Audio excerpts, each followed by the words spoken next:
yang Tuhan ingin sampaikan melalui hamba-Mu ini. Bukan hanya kami dengar, tetapi biarlah kami lakukan. Karena kami tahu yang diberkati ialah mereka yang melakukan firman Tuhan. Yang berbahagia ialah mereka yang menjalankan firman Tuhan. Kami serahkan dalam tangan Tuhan pemberitaan firman Tuhan pada siang hari ini ke dalam tangan pengurapan-Mu ya Tuhan. Berbicaralah ya Tuhan, sebab kami hamba-hamba-Mu telah siap untuk mendengar. Demi nama Tuhan Yesus Kristus, Tuhan Juru Selamat kami yang hidup, kami berdoa, kami mengucap syukur. Semua yang siap diberkati Tuhan, mari katakan sama-sama, amin. Boleh berikan tepuk tangan sekali lagi untuk Tuhan kita. Haleluya. Silakan duduk Bapak Ibu, shalom. Tema kita hari ini ialah Tuhan pengendali hidupku. Nas terambil di dalam Yeremia pasal 6 ayat yang ke-16. Yeremia pasal yang ke-6 ayat yang ke-16. Tuhan pengendali hidupku. Yang sudah menemukan boleh bilang yes. Enggak ada yang nemu. Langsung lihat ke depan. Iya. Yeremia pasal 6 ayat yang ke-16, beginilah firman Tuhan, ambillah tempatmu di jalan-jalan dan lihatlah, tanyakanlah jalan-jalan yang dahulu, di manakah jalan yang baik. Tempuhlah itu, dengan demikian jiwamu mendapat ketenangan, tetapi mereka berkata, kami tidak mau menempuhnya. Sekali lagi, Yeremia 6 ayat yang ke-16, beginilah firman Tuhan, ambillah tempatmu di jalan-jalan dan lihatlah, tanyakanlah jalan-jalan yang dahulu kala, di manakah jalan yang baik. Tempuhlah itu, dengan demikian jiwamu mendapat ketenangan. Tetapi mereka berkata, kami tidak mau. Saya yakin pemandangan seperti ini bukan hal yang asing buat saudara sekalian. Karena waktu sore, beberapa waktu yang lalu saya minta tolong supir untuk anterin saya ke rumah sakit Pelni. Sekitar Tanah Abang pemandangan seperti ini. Waduh, gimana nih? Padahal saya harus ada janji setelah rumah sakit ini saya harus ketemu dengan seseorang. Saya takut tidak keburu, lihat kondisinya macet, pulang kerja. Saya langsung buka Google Maps, siapa tahu ada jalur alternatif. Tetapi Google Maps tetap mengarahkan jalan ini, saudara. Tetap harus melewati jalan yang macet ini. Untuk menjadi perbandingan idenya supir sama idenya Google Maps. Google Maps ternyata kalah sama supir ini. Supir ini jauh berpengalaman, tahu medannya. Kalau lurus mungkin ikuti Google Maps ya sesuai dengan waktu yang ditentukan oleh Google Maps. Mungkin bisa mulur, karena mungkin ketika berhenti menitnya bertambah, sehingga waktu ketibaannya tidak terlalu akurat. Tetapi supir saya ini memberikan satu alternatif untuk belok kiri lewat pasar Tanah Abang. Saya tadinya nggak yakin, bukankah malah lebih macet lewat sana. Buktinya Google Maps aja nggak nyuruh kita suruh belok kiri.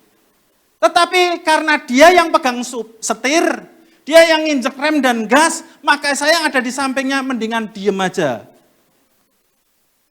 Daripada dia ngambek, daripada marah, udah bapak aja yang nyetir gitu. Jadi saya serahkan sepenuhnya kepada dia. Dan benar ternyata saudara, ketika belok kiri, itu tidak ada pemandangan kayak gini. Lancar saudara. Wow. Ini satu gambaran buat saya saudara dan kita semua yang hadir pada saat ini. Ibaratnya ketika kita ada di dalam mobil, kita serahkan kendali kepada supir. Ketika kita ada di dalam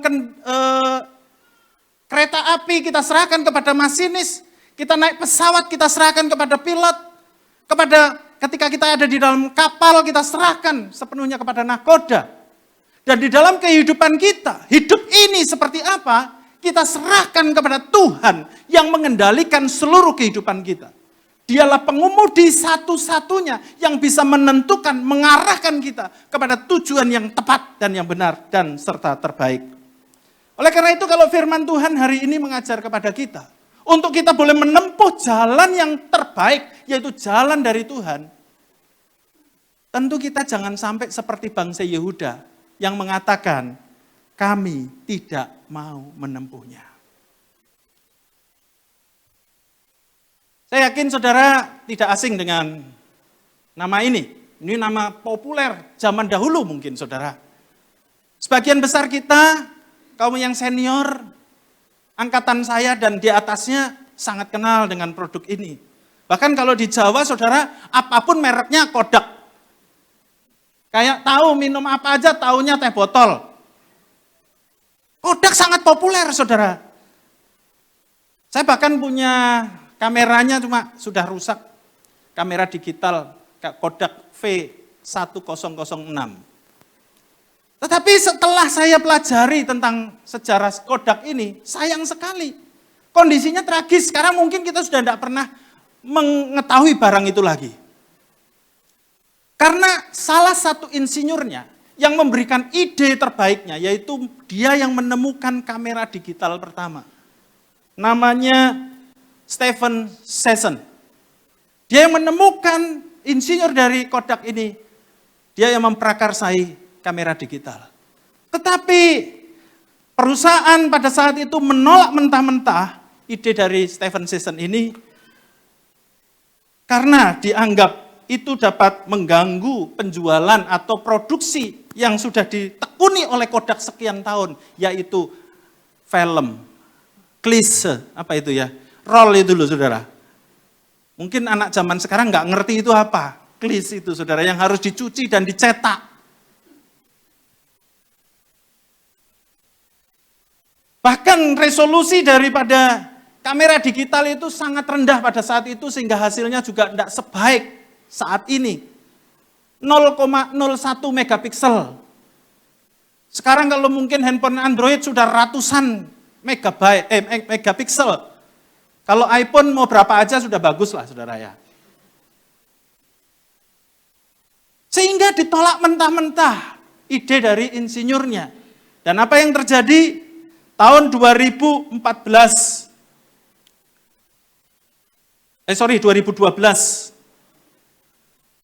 Kodak menyatakan kebangkrutannya. Berikutnya saudara juga pasti nggak asing dengan yang ini. Netflix. Bahwa dulu ada akhir tahun 2000 sebuah perusahaan raksasa. Raksasa apa nih saudara ya? Rental film. Namanya Blockbuster. Dia menguasai dan mendominasi industri hiburan rumah. Dia punya cabang ribuan, banyak sekali saudara. Untuk setiap orang bisa menyewa dari Blockbuster ini film-film terbaik mereka. Dan Netflix menawarkan satu inovasi, yaitu mengirimkan DVD langsung ke rumah pelanggan melalui pos. Dan kemudian beralih streaming online. Tetapi hal ini sayang sekali ditolak oleh Blockbuster. Dan di awal tahun 2000-an, saudara, akhirnya Netflix menguasai pasar. Dan Blockbuster tahun 2010 bangkrut. Satu contoh lagi, ini siapa yang pernah punya handphone ini? Oh iya. Tapi sekarang coba siapa yang pegang handphone ini? Nggak ada satupun. Karena enggak mau berubah Nokia. Semua sedang bergerak kepada satu perubahan yang luar biasa, Android dan iOS. Tetapi Nokia tetap bertahan dengan sistemnya yang lama, yaitu Symbian, bahkan belajar ke Windows. Akhirnya tahun 2014, Nokia khususnya divisi ponselnya dijual ke Microsoft. Bapak Ibu Saudaraku yang terkasih, ini saya mau kasih gambaran kepada saudara ketika kita menolak sesuatu yang terbaik, yang lebih baik. Jangan-jangan kita akan mengalami satu kerugian yang tidak pernah kita bayangkan. Oleh karena itu kalau hari ini kita belajar dari Yeremia pasal yang ke-6 ini saudara. Nabi Yeremia telah menubuatkan satu pesan yang tegas dari Tuhan. Ambillah tempatmu di jalan-jalan dan lihatlah, tanyakanlah jalan-jalan yang dahulu kala, di manakah jalan yang baik, tempuhlah itu. Tetapi jawaban kaum Yehuda berkata, kami tidak mau menempuhnya. Ini satu konyol sekali saudara. Dan apa yang terjadi, bangsa Yehuda akhirnya dihukum oleh Tuhan melalui bangsa Babel. Dan mereka mengalami satu kehancuran yang sangat parah di dalam sejarah kehidupan mereka. Di dalam Yeremia pasal yang ke-6 ayat yang ke-16, satu ayat ini aja muncul kata jalan 3 kali, saudara. Ini berarti menunjukkan bahwa ini hal yang penting untuk diperhatikan, bahwa kata jalan dalam bahasa aslinya yaitu derek, yang berarti jalan atau jalur fisik, seperti jalan yang dilalui oleh orang-orang atau binatang. Namun dalam arti Yeremia pasal 6 ayat yang ke-16 ini, secara kiasan dimaksudkan di sini yaitu jalan hidup yang sesuai dengan kehendak Tuhan. Yang kedua, jalan yang membawa ketenangan. Ini saudara. Pertanyaan klasik yang sering diajukan oleh jemaat, gimana Pak untuk mengetahui kehendak Tuhan? Banyak informasi, banyak hal yang bisa kita dengar. Tetapi hari ini bagaimana untuk belajar mengenal kehendak Tuhan dan jalannya yang lebih baik, bahkan yang terbaik? Saya simpan jawabannya di belakang. Tetapi mari kita lihat di sini jalan. Menurut John Calvin, jalan-jalan yang dahulu kala merujuk pada kehidupan yang setia pada perjanjian Tuhan. Nah, firman Tuhan berisi tentang janji-janji Tuhan. Maka tidak bisa dilepaskan bagaimana orang percaya harus memiliki keterikatan yang penuh dengan penuntun hidupnya, yaitu firman Tuhan. Jika seorang berkata, aku Kristen, tetapi aku enggak pernah baca Alkitab,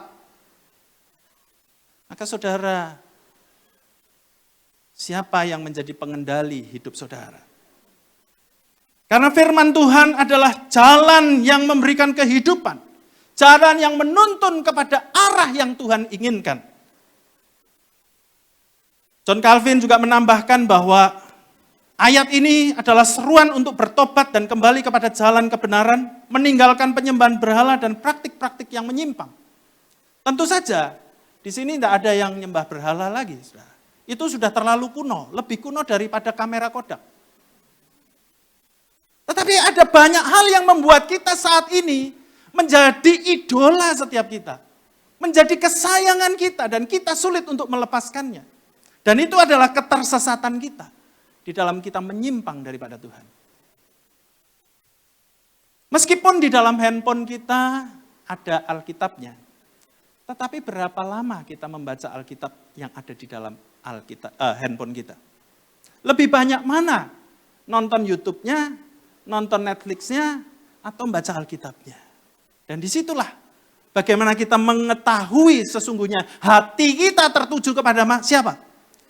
Penyembahan kita yang sesungguhnya kepada siapa? Ada satu gereja yang ekstrim, saudara. Zaman dulu, televisi itu dianggap berhala. Sehingga setiap jemaatnya suruh membuang televisinya. Bayangkan, saudara. Nah sekarang kalau ada gereja yang ekstrim juga, berhala-berhala itu ada di tangan-tangan kita. Lalu buang semua handphone kita. Saya kadang-kadang juga kesel loh, capek saya punya handphone. Maka sekarang saya kalau punya grup, maaf ya, yang ikut menggabungkan saya dalam grup itu paling slow respon. Terlalu banyak, apalagi waktu sempat kuliah itu, waduh setiap mata kuliah ada grupnya. Gimana nih? Di gereja banyak grup, keluarga punya grup, saudara. Maka kalau ada orang yang sampai, aduh, sudah aku nggak mau pakai smartphone lah, pakai handphone. Kalau ini kan smartphone, berarti ada lawannya handphone bodoh ya.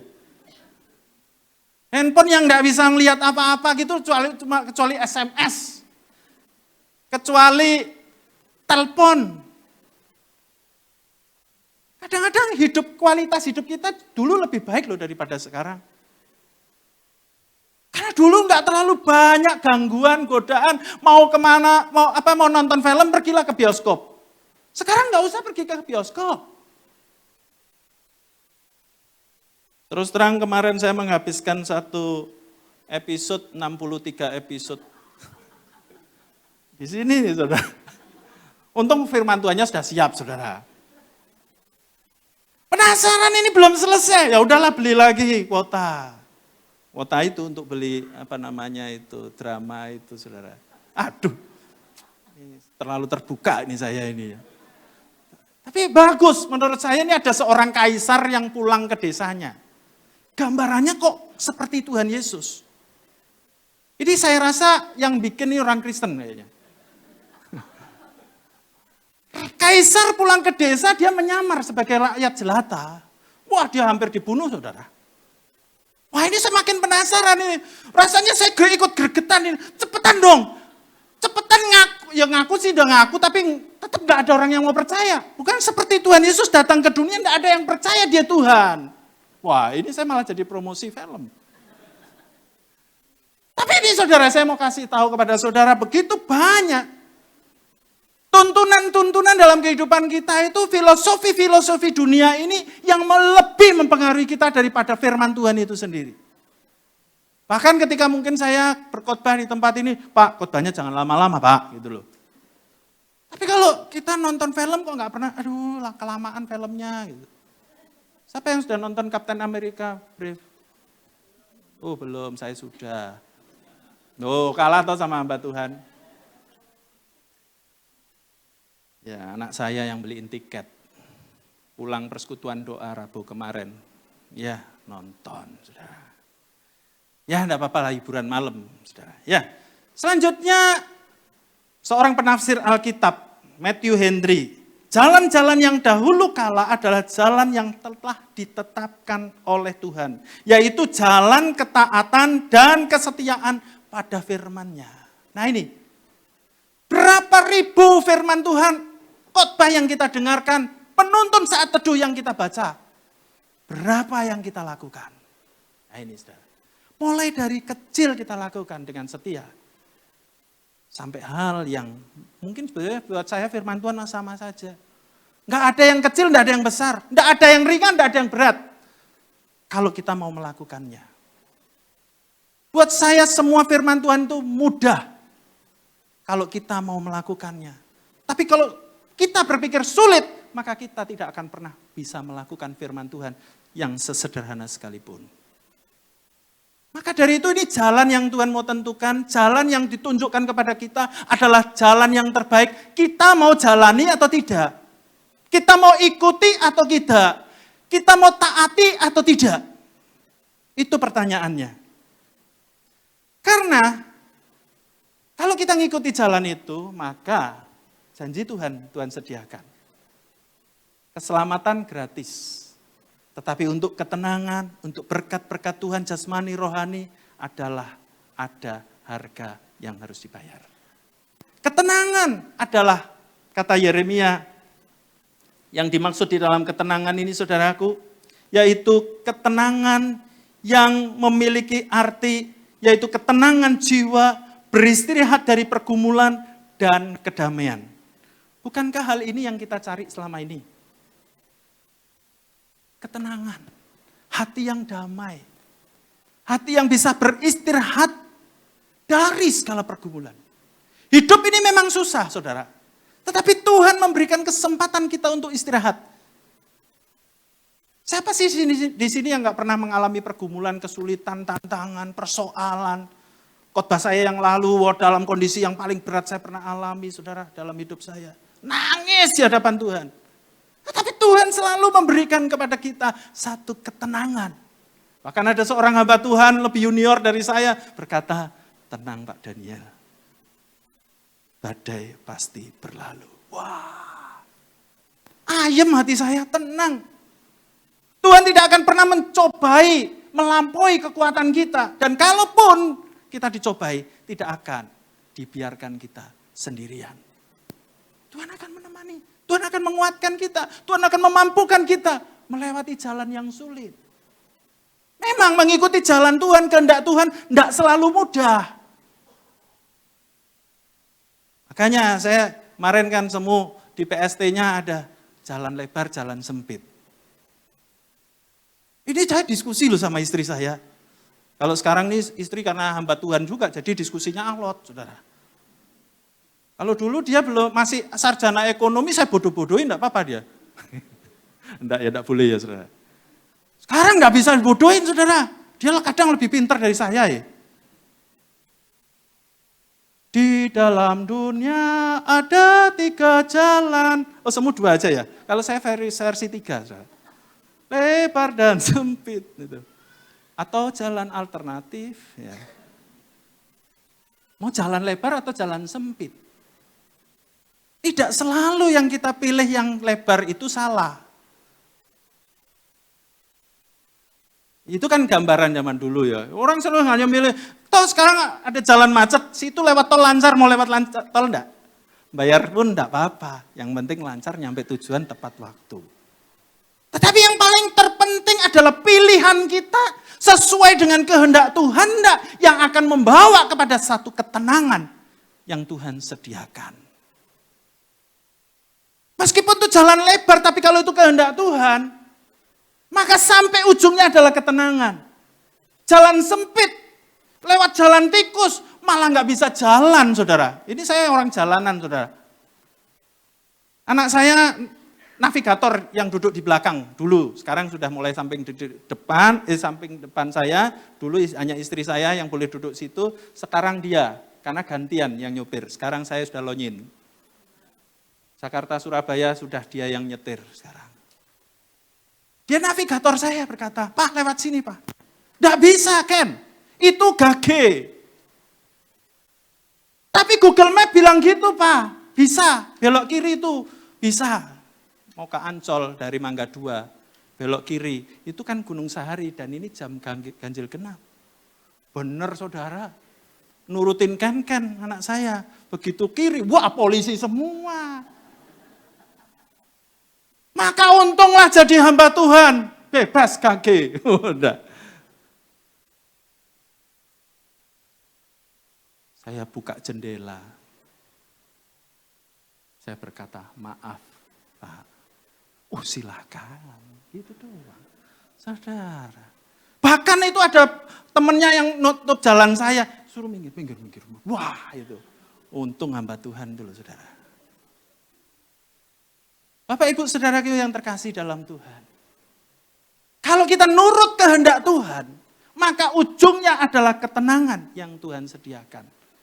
Ya, jika mereka mau kembali kepada jalan yang baik, mereka akan menemukan, yaitu apa nih? Margoah, yaitu ketenangan jiwa yang sejati.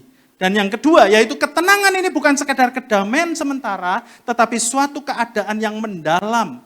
Dan seutuhnya holistik itu mencakup hubungan yang dipulihkan dengan Tuhan dan kehidupan yang diberkati. Ini saudara, yang Tuhan sediakan buat kita, maka tidak berlebihan kalau pemazmur itu menjadikan Tuhan adalah sebagai gembalanya. Tuhan adalah gembalaku, takkan kekurangan aku. Dia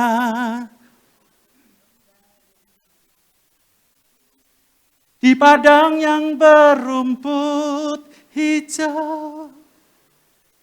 Itu loh, kalau kita menjadikan Tuhan gembala kita, pemimpin dan pengendali hidup kita, maka Tuhan menyediakan ketenangan. Namun saudaraku, ini yang dijawab oleh bangsa Yehuda. Lo. Bahasa Inggrisnya no gitu loh saudara. Tapi untung lebih halus kalau Inggris itu berkata no thanks. Tidak, terima kasih. Tetapi bangsa Israel itu menunjukkan penolakan saudaraku. Penolakan yang tegas dan tanpa kompromi. Yang kedua mencerminkan kesombongan dan kekerasan hati. Dan yang ketiga merupakan pemberontakan terhadap Tuhan. Ini jangan sampai terjadi dalam hidup kita. Ketika Tuhan menuntun kita, ketika mungkin seorang hamba Tuhan dipakai untuk berbicara kepada kita, untuk mengarahkan kita kepada jalan yang benar, jangan pernah berkata low. No. Tapi coba dengar, coba renungkan, coba gumulkan. Jangan cepat-cepat menjawab tidak. Jadi hamba Tuhan tuh seringkali harus nahan perasaan. Ngajak jemaat itu tidak mudah.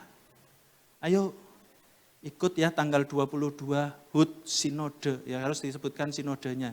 Kalau enggak mepet juga dengan HUT kita, bulan Mei. Ya kan? Pikiran jemaat kan Mei ulang tahunnya gereja secara lokal. Tapi ulang tahun gereja kita ini, Sinode Gereja Kristen 22 Februari nanti. Datang ya, apa jawabannya? Banyak yang no gitu loh. Aduh, itu gimana rasanya saudara? Tadi semua juga ngajak-ngajak orang. Saya langsung persentase berapa yang no, berapa yang yes. Ayo saudara, hadir. Kalau ini dikumpulin semua lumayan nih kuotanya saudara untuk bisa memenuhi gedung MGK. Ya. Kadang kok jemaat itu terlalu cepat yang ngomong no saudara, ayo. Disuruh pelayanan, no. Yang korupsi itu loh baru no gitu loh saudara. Berbuat dosa, no gitu loh. Cepat aja kalau dosa jangan mikir lagi, no. Tolak langsung. Tapi kalau untuk sesuatu yang baik, alasannya loh banyak banget. Saudara. No. Bahkan menolak tegas. Mencerminkan kesombongan. Siapa sih lo? Siapa kita? Ditawarin loh, ini masih ditawarin loh. Ayolah. Makanya saya punya grup khusus pendaftaran. Untuk daftar apa saja. Jadi ini saya update terus yang daftar mau ikut ke MGK. Saya percayakan ke mereka di semua KU. Yang mau berangkat sendiri, yang mau berangkat difasilitasi, berapa tolong dihitung. Wah kalian ini cakep sekali, saya lihat mereka update terus. Bagus, nanti untuk menjadi pendaftaran masuk surga. Siapa yang mau berangkat sendiri, siapa mau lewat Yesus. Kalau lewat Yesus pasti masuk surga, kalau yang tidak mau ikut Yesus silakan ke neraka. Tuh, sadis saudara. Ya begitulah, pilihannya hanya dua kok, mau surga atau neraka. Mau berangkat sendiri dengan usaha sendiri, masuk mana? Tetapi kalau nurut sama Yesus, kita pasti ujungnya surga.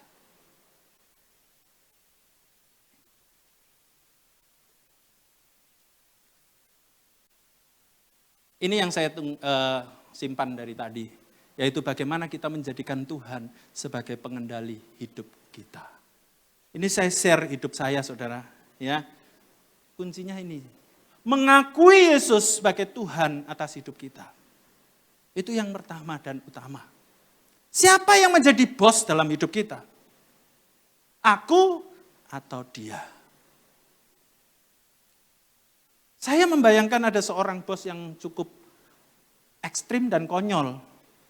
Dia sediakan kursi direktur, biasa dia duduk itu kursi yang bagus, yang sofanya tebal, duduk di belakang kursinya ada di belakang meja itu. Wah itu bos. Tapi ketika dia datang pagi hari, dia tahu bosnya bukan dirinya, tetapi Tuhan. Maka dari itu dia datang sebagai karyawan, duduk di depannya. Bos, apa yang saya harus kerjakan hari ini? Itu baru namanya Tuhan jadi bos kita. Dan kalau Yesus sebagai bos kita nggak akan mengalami kerugian, saudara. Kenapa kita sering kali rugi? Kenapa sering kali hancur? Kayak Kodak, kayak Blockbuster, kayak Nokia. Nggak mengandalkan Tuhan. Nggak minta jawaban dari Tuhan. Nggak minta petunjuk dari Tuhan. Aku yang memutuskan, aku yang tanda tangan.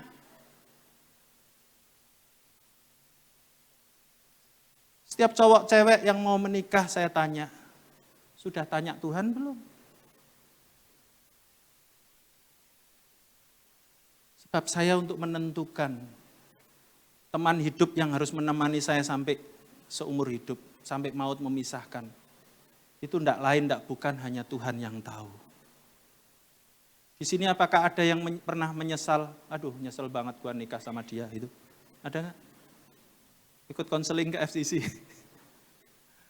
Ya sudah nggak bisa diperbaiki lagi, saudara. Penyesalan sehari kalau kita masak nasi jadi bubur. Penyesalan sebulan kalau kita salah cukur. Penyesalan setahun kalau kita malas belajar dan tidak naik kelas. Penyesalan seumur hidup kalau kita salah menikah. Mau dilanjutin? Kalau kita salah memilih juru selamat, kita menyesal selama-lamanya. Maka dari itu ini penting saudaraku yang terkasih. Yesus harus menjadi Tuan atas hidup kita. Yang tempat kita hanya bertanya, yang bergantung kepada Dia saja. Dan bukan kepada yang lainnya. Termasuk kepada pikiran kita, pengetahuan kita. Seperti tadi responsoria yang sudah kita baca, saudara. Menurut pikiran kita, benar. Menurut feeling saya, tepat. Saya tanya Tuhan loh sama Tuhan, waktu mau menentukan teman hidup saya. Tuhan, Engkau yang tahu. Saya cuma tentukan 10 tahun, yang akan datang tuh kayak apa, Tuhan tahu loh. Saya nggak ngomong seumur hidup dia nanti bagaimana. 10 tahun ke depan, Tuhan tahu siapa dia. Maka dari itu kalau dulu saya punya prinsip yang penting cantik luarnya dulu, karakternya belakangan. Karena kalau nggak cantik, itu kan harus keluar biaya perawatan, biaya operasi plastik. Dulu kan saya nggak kepikir tinggal di Jembatan 5. Kalau Jembatan 5 memang banyak plastik, saudara, di sana. Jadi yang penting luarnya dulu bagus dah. Karakter nanti biar Roh Kudus ubah. Firman Tuhan membentuk dia. Ternyata enggak loh, enggak bisa, saudara. Saya pernah punya pacar cantik luar biasa. Cantik loh, saudara. Semua orang juga bilang cantik. Bukan cuma relatif saya sendiri yang bilang cantik loh. Semua orang bilang cantik. Wong itu bekasnya gembala sidang saya. Bekas, saudara. Tapi untunglah kalau bekasnya gembala sidang, hamba Tuhan itu ya aman, saudara. Enggak diacak-acak. Masih bagus lah. Masih bagus. Iya, cantik, saudara. Satu saat makanya 2 hal yang nggak boleh dipinjamkan ya, ballpoint dan pacar. Lihat kalau pinjam ballpoint lupa masuk kantong kan. Nah pacar juga demikian dan boleh nggak aku telepon pacarmu itu?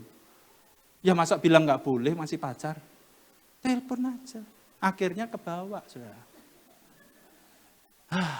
Ya itu loh. Kalau cantik tuh deg-degan. Nah makanya sekarang saya yang ini saudara memang nggak cantik. Tapi semu langsung tadi dari kau satu bilang, yang penting cantik hatinya. Ya betul. Inner beauty itulah yang memancar keluar. Karena saya sudah tanya Tuhan. Tuhan ini loh, yang pertama saya nggak tanya Tuhan. Menang cantik, dia mau sama saya. Alhamdulillah. Ya kan langsung jadian. Tapi kalau yang ini bergumul saudara. Saya kenal dia tuh 10 tahun baru menikah loh saudara. Yang ini yang jadi istri saya sekarang. Tapi yang nggak jadi itu 4 tahun. Sudah hampir menikah. Pacaran, tapi nggak jadi. Apalagi saudara dalam urusan bisnis yang bisa miliaran rupiah, kalau tidak menjadikan Yesus sebagai Tuhan dalam hidupmu, banyak celakanya, banyak ruginya, nggak akan tenang hidupmu. Maka dari itu jadikan Yesus sebagai Tuhan atas hidupmu. Jangan pernah nolak kehendak Tuhan, sekalipun itu nggak enak. Yang kedua yaitu membangun relasi dengan Tuhan setiap harinya. Komunikasi dengan Tuhan bukan hanya waktu-waktu tertentu saja, tetapi selama saudara bernafas, saudara selama ada hidup, terjaga, relasi terus dengan Tuhan selalu harus dijaga. Komunikasi dengan Tuhan itu bukan sejam 2 jam, tetapi selama hidup kita 24 jam. Yang ketiga, menyerahkan segala kehendak kita kepadanya. Kalau tadi saya menentukan teman hidup saya, untuk yang sementara lah saudara. Mobil yang mungkin sementara dipakai untuk paling lama 10 tahun. Itu pun tanya Tuhan. Tuhan, merek apa yang saya harus beli? Tanya Tuhan. Dan itu enggak berdoa pada jam 5 pagi, Tuhan saya mau mobil apa ya? Mereknya Tuhan yang tentuin, warna anak saya yang tentuin. Anak saya yang paling kecil tuh, Pak, aku mau warna hitam, Pak. Ya udah, padahal aku benci sama hitam. Harus susah ngerawatnya. Kena gerimis sedikit ada kotor, sudah. Tapi kalau anak saya bilang gitu, ya udahlah ikutinlah. Tapi mereknya Tuhan yang tentukan. Tuhan, aku mau minta B loh, Tuhan, mereknya itu bagus tuh. Tapi pada satu waktu pulang dari antar anak saya yang kuliah di Untar, saudara, saya ngomong sama Tuhan, Tuhan tunjukkan kepada saya, merek apa yang Tuhan mau saya beli. Ketika ada di tengah jalan itu ada yang bikin itu loh, proyek strategis nasional itu, yang bikin macet itu saudara ya, sempit jalannya saudara. Nah, di mana jalan itu terhalang, saya tanya sama Tuhan, Tuhan sekarang tunjukkan kepada saya, mobil apa yang pertama keluar, itu yang Tuhan ingin saya beli. Wah, berani saya sampai Tuhan seperti itu. Lah iya, masa tunggu Tuhan ngomong, enggak perlu sebut merek ya saudara, janganlah. Antara mobil A atau B, sayanya maunya B saudara, tetapi yang keluar itu adalah A. Yaitu juga inisial sih, A. Oh merek ya, tipenya, mereknya si T. Gitu. Tipenya A. Ya, di situ. Ada 2 mobil itu iringan A sama B, saudara. Warnanya sama. Tuhan maunya saya yang A. Meskipun maunya saya B. Setelah 2 mobil itu lewat, saudara, sampai saya pulang sampai rumah Jembatan 5, sampai gereja, nggak ada nemu 2 mobil itu satupun lagi. Padahal itu mulai dari Blangwir situ loh, saudara, pemadam kebakaran, sampai sana nggak ada 2 mobil A sama B itu. Berarti Tuhan sudah tunjukkan kepada saya maksud dan kehendaknya. Saya nggak mau memakai kehendak saya, kemauan saya, tapi saya serahkan kehendak Tuhan yang menentukan hidup saya. Bapak Ibu saudaraku yang terkasih, itu contoh realistis dari saya yang saya alami. Cerita Tuhan dalam hidup saya. Silakan saudara buat cerita Tuhan dalam hidupmu masing-masing. Untuk mengerti kehendak Tuhan. Miliki persekutuan dengan Tuhan, relasi dengan Tuhan setiap hari lewat doa, lewat firman Tuhan. Relasimu terus menerus, jangan pernah berhenti. Seperti engkau dengan istri, dengan suamimu, terus ngobrol dengan dia. Kau tahu apa yang dia inginkan, dia tahu apa yang aku inginkan. Tuhan pun harus tahu apa yang aku inginkan dan aku tahu apa yang dia inginkan. Kita ngerti kehendak Tuhan dan kehendak Tuhan itu hanya ada di dalam firman-Nya. Kiranya menolong kita untuk kita boleh berjalan di dalam jalannya. Saya mengajak pemusik untuk maju ke depan. Singers, bimbinglah aku ya Tuhan di sepanjang jalanku. Bimbinglah daku ya Tuhan di sepanjang jalan hidupku.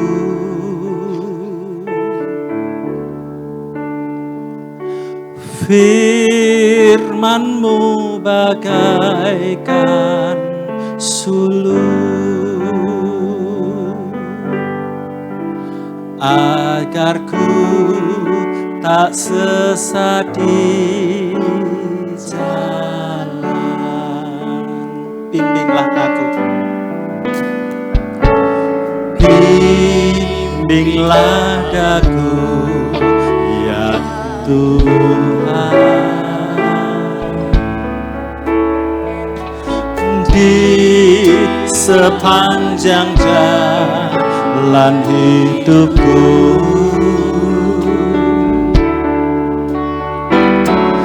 Firman-Mu bagaikan suluh agar ku tak sesat di jalan. Dengan Yesus, dengan Yesus di sisiku, dengan Yesus membimbingku, dengan Yesus menopangku, ku tak jatuh. Dengan Yesus di sisiku, dengan Yesus membimbingku, dengan Yesus menopangku, ku tak jatuh. Sekali lagi ya, dengan segenap hati kita, bimbinglah aku Tuhan. Bimbinglah aku ya Yesus, di sepanjang jalan hidupku.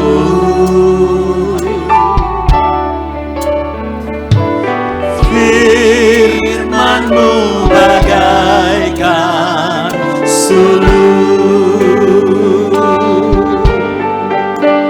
agar ku tak sesat di jalan.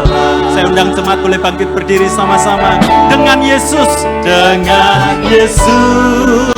di sisiku, dengan Yesus membimbingku, dengan Yesus menopangku, ku tak jatuh.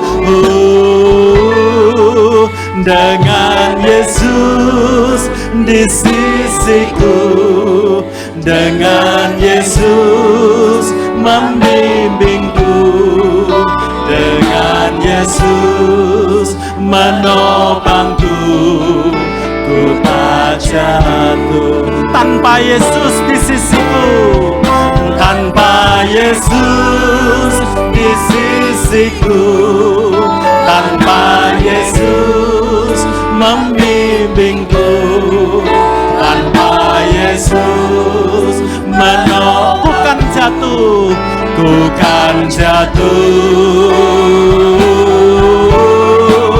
Tanpa Yesus di sisiku, tanpa Yesus membimbingku, tanpa Yesus menopangku, ku kan jatuh. Dengan Yesus di sisiku, ku tak jatuh. Dengan Yesus di sisiku, ku tak jatuh.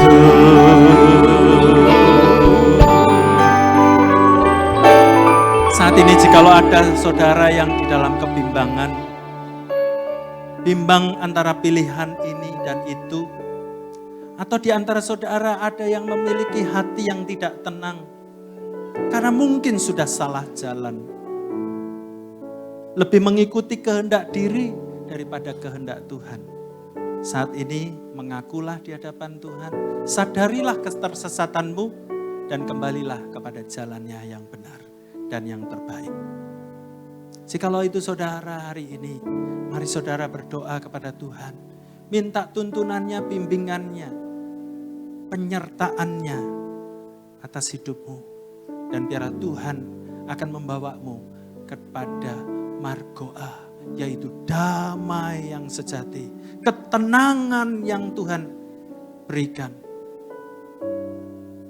dan sukacita yang melimpah dalam hidupmu. Tuhan, saat ini hamba-Mu serahkan setiap jemaat-Mu yang ada di tempat ini. Biarlah kami boleh menjadikan Yesus sebagai Tuhan dalam hidup kami.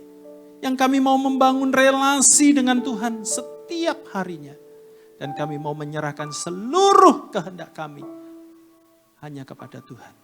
Tolonglah kami ya Tuhan, agar kami boleh berjalan senantiasa di dalam jalan-Mu yang terbaik, yang akan membawa kami kepada ketenangan itu.